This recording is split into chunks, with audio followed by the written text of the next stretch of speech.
dito, guys. Ang pawis talaga. Wala akong magawa. Yung ate ko natutulog kasi mainit guys. Yung kuya ko.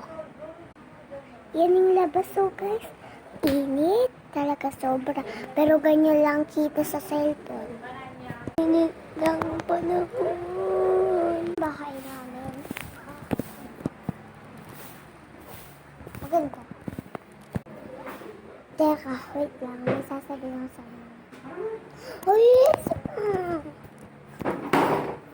Kanina ko pa nakikita yan. Buksan nga natin. Ito pala ang naman yan.